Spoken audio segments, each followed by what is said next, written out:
सदर मुमलिकत डॉक्टर आरिफ अलवी की जानिब से पैगाम सामने आया है। उनकी तरफ से कहा गया है कि पाकिस्तान की आवाम बड़ी तादाद में वोटिंग में हिस्सा लेने के लिए निकलने पर मुबारकबाद के मुस्तहिक हैं। मजीद क्या कह रहे हैं जावेद?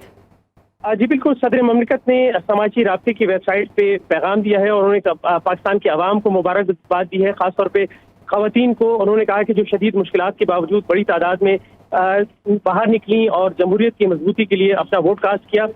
और उन्होंने नौजवानों को भी दाद दी और कहा कि नौजवान दाद के मुस्तहिक हैं कि उन्होंने वोटिंग के अमल में पुरअमन तरीके से हिस्सा लिया और मुल्क की बागडोर संभालने का फैसला किया। और उन्होंने कहा कि नौजवानों को जमहूरियत पर यकीन है और वलवला और तामीर मिल्लत का मुनज़्ज़म जो अंदाज में उन्होंने इजहार किया है। और उन्होंने कहा कि इंशाअल्लाह मुल्क का मुस्तकबिल है वो ताबनाक है।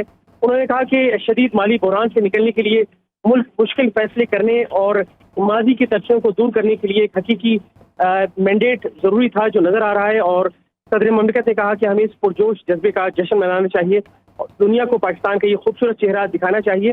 सदर मुमलिकत डॉक्टर आरिफ अलवी ने कहा कि हमारी शानदार मुस्तकबिल में मेरा एतमाद मजबूत हुआ है क्योंकि लोगों ने खुलकर बड़ी तादाद में अपनी मर्जी का इजहार किया और शहरियों के एक अजीम मैंडेट का एहतराम होना चाहिए और इसे खुलकर तस्लीम किया जाना चाहिए। उन्होंने कहा कि सियासतदान उनकी जमातें और हमारे इदारों को जो अल्लाह की तरफ से भेजे हुए इस मौके को उन्हें गनीमत जानना चाहिए और उसे कबूल करना चाहिए और मुल्क को और जमहूरियत को जो है वो आगे लेकर जाना चाहिए। सदर मुमलिकत ने कहा कि उन्होंने कहा कि आओ मेरे लोगों उठो और मुत्तहिद होकर मुल्क की तरक्की के लिए सब आगे बढ़े। ठीक है, बहुत शुक्रिया आपका जावेद नूर।